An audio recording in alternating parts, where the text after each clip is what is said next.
Yun, papakompute na kami. Sana nandyan. Pag wala, uwi uli.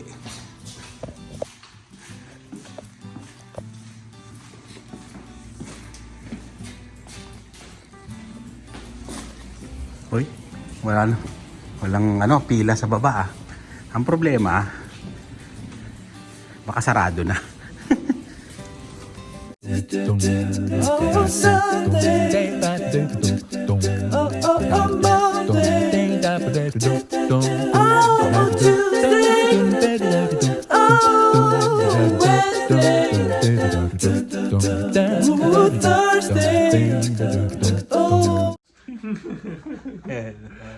Hello, Kalsa again. This year, 2025. Yes, Yeah. I'm getting older. Thank you again. Thank you. See ya. Yun. Hindi na kami masyadong nakapag-vlog. Yun, nakita nyo lang yung small clip kasi sobrang busy ni Kalsa. Ano yan, special request ang ginawa namin. Gawa sa bago naman. Oo, gawa dun sa business kasi gusto ko kasi talaga na siya yung mag-compute. Yan. Marami na siyang mga tauhan ngayon, 5 na. Sobrang dami na. Dati 3 lang yun eh, 2. Yung kanyang alalay dati na nagko-compute. Ngayon, 5 na sila. Ibig sabihin, dumadami na yun. Oo, dumadami.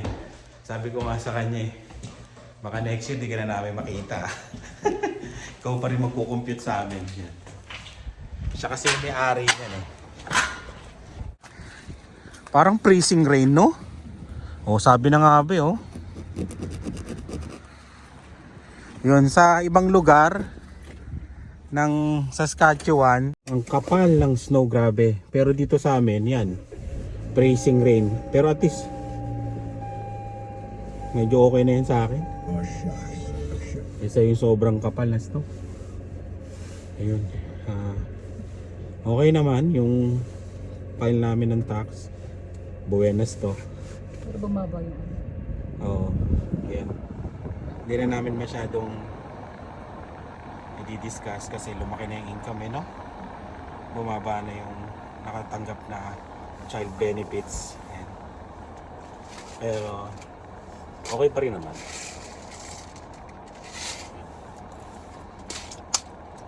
Saan tayo pupunta? Bili na lang kami ng ulam. Jollibee siguro kasi medyo magandang refund dito eh. Kasi nagpapakaltas siya. Yung ano ba yun? Ayun, tsaka mabapasinahod ko. Oo, mababasinahod dito eh. Itong taon na to. Ay, last year. Puro ano ko ngayon, puro bawas ako sa oras, di ba? Oo. Mas malaki pa ng kaltas sa tax ko kasi may dagdag. Oo. Napapakaltas to eh, every payday. Ganun ang gawin nyo kung alam nyo para magbabayad kayo. O kaya wala lang, parang ipon lang din. Kasi nare-refund nyo rin naman yon. Ayun, mas makukuha nyo every year. Kasi kung computin mo eh, parang sa 12 months, parang gano'n. Hindi mo nabayad. Kaya yun, uwi na kami. Sabi ko sa kay Kalsa, see you next year.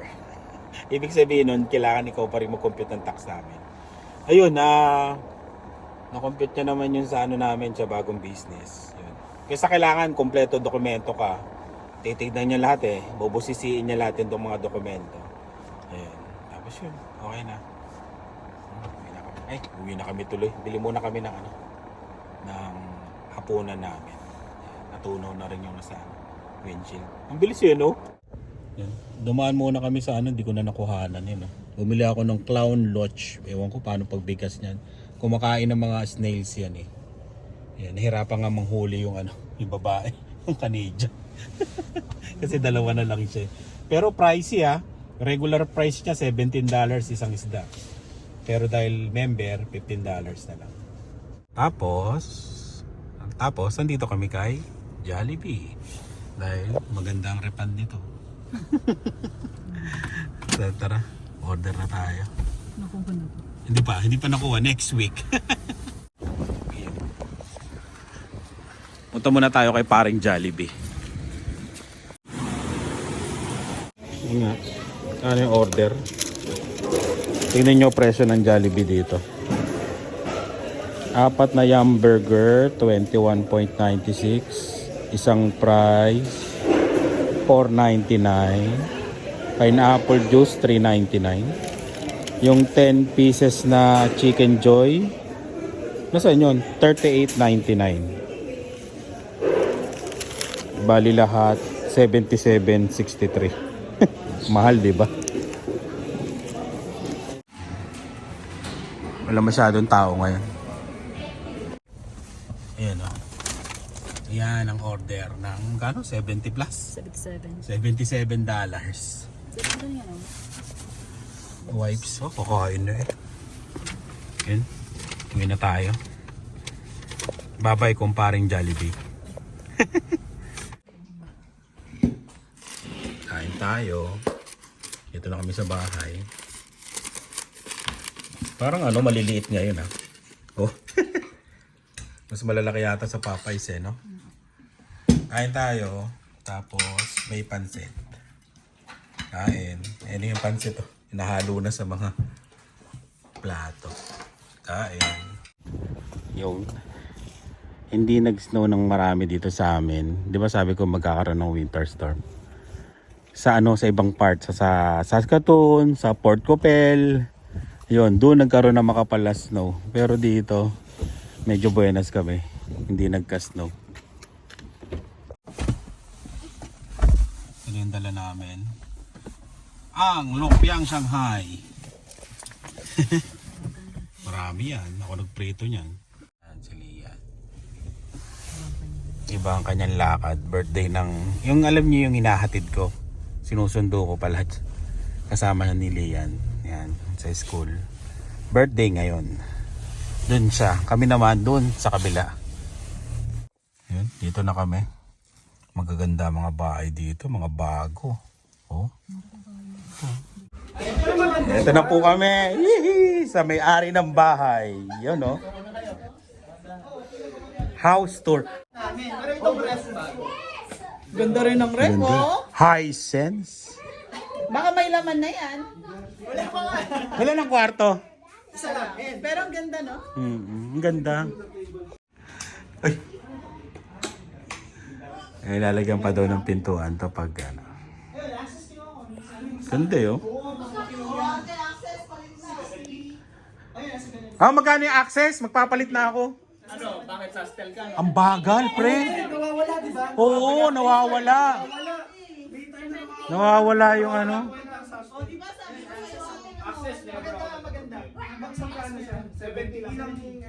70 ilang Mbps? 350 yata. 350 rin, oh. Binabaran to 79. Anong lalagay mo? Eh, 150 O lang. mag-access na rin ako siguro. Eh, nakapagkata ka yata. Kaya pala nawawala sa amin. Nandun pa yung connection ng ano, internet. Okay, access please. Ganito. Oo. Ano ba ito, Besh? Parang repeater yan. Tangkad talaga ni Franco eh, no? Abot to ng mga 6'5", feeling ko. Oo, so 17. May ano pa to? May deck pa sa gilid. Yun yung proration kasi mo. ang ano, ang renewal. Tas may yun na, 300 na lang. Ba't ka ako ang laki nung April? Pala ko na mag-tips kaso, Trace, saan ka ako nang galing yun? Sa tatawagan mo muna ka ako. So ganun talaga. Kala ko nagkamali eh. Sayang. Kausapin mo yung may mga bahay. Kasama na yun doon. Pero ano, sabi pa dun sa lawyer's office, may makukuha daw kami na 700 since March namin to kinuha. So yung January, February, hindi daw namin babayaran yun. Yun, meron daw. Nag-lawyer, nagpunta kayo sa lawyer? Oo. Explain yung siguro. Yung harap, tinigil ko na. Sabi ko, After 2 hours. Ang matindi, pagkatapos mo mag shovel, snow uli, no? Di ba? Iyak ka, corner lot ka eh. basta walang masadulas sa harap mo ha. Yung pala mo mahaba dapat. Oh, tsaka ano, binigyan kami letter ng previous owner, sabi nga, kailangan ko daw palahin yung sidewalk, tsaka yung harap ko. Kasi 450 daw yung fine. Property mo na. Oh, $450. Kaya yun, nung isang may pahabol na snow, nag-ano na ako, nagpala na ako agad. Lalagyan mo ng ano, spray mo ng WD-40 yung shovel mo. Para madulas.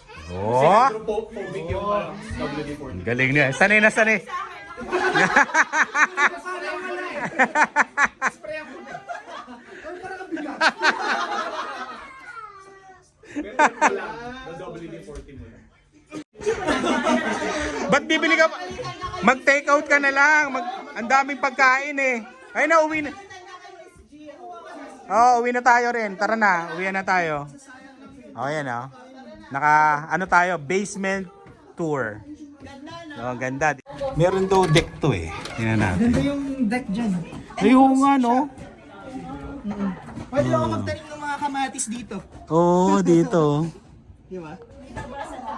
Oo, may separate entrance talaga siya. Ha? Sharon na, Sharon.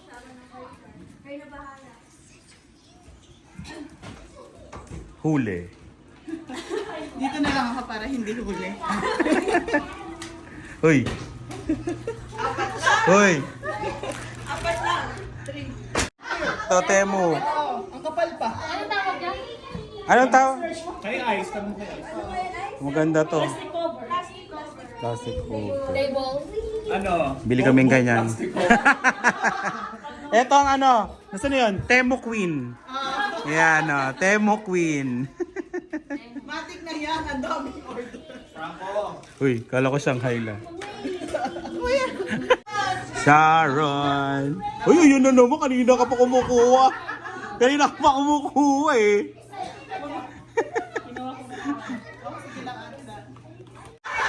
Nagagawa na. Oh, para umorder lang sa ano, tindahan ah. Pero hindi pa kayo nakakalimutan yung samu-samu.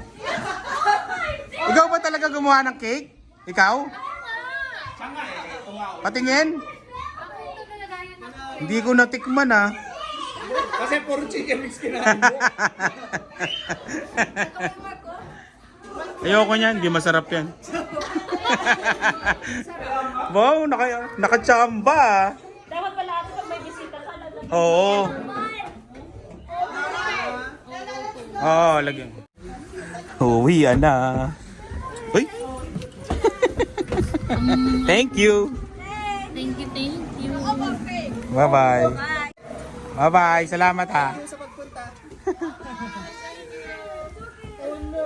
Umiiyak pa tong isang to. Ilo, ayaw umuwi. Ayaw umuwi. Pre, baka matraffic kayo ah. Text na lang ako. Sige. Pangmayaman. Sige, pre, salamat. Yun. Uwi na. Pick up pala dala ni Sherry. Bye, Za. Nakakatawa, di ba? Teka, excited naman to si Sherry. Atras ka agad. Teka lang, Sherry.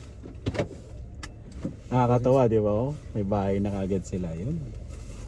Basta Ay, ano, my God. susunod sila naman, yung mga iba naman. Yung mga pupunta talaga sa bahay namin, pag bumili sila ng bahay talaga, mas maganda, kaya nakakatawa. Mas upgraded yung mga bahay nila. Ayan. Uwi na tayo.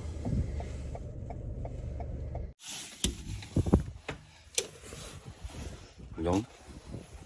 Good morning. Nag-snow ng konti. Nandun pa yung ano Uber. Nilagay ko yan kagabi para bumiyahe. Eh, pagdating naman namin, inantok ako. Eh hindi ako nakabiyahe. O, diba? Hindi ko mabuksan. Hindi ko pala nadala yung susi. Grabe. Namuti na naman, pero matutunaw yan. Positive na eh. Sana ha, sana.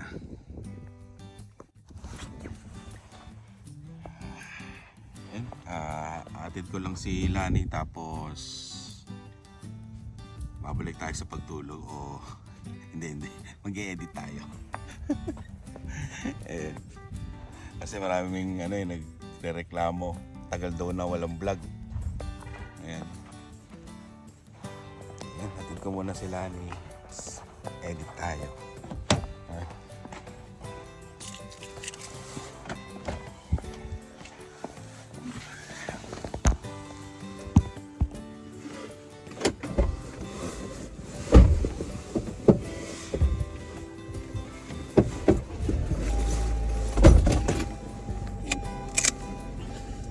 Ito pa yung ano no. Yun. Maraming salamat sa laging panonood. Ingat po kayo. Bye.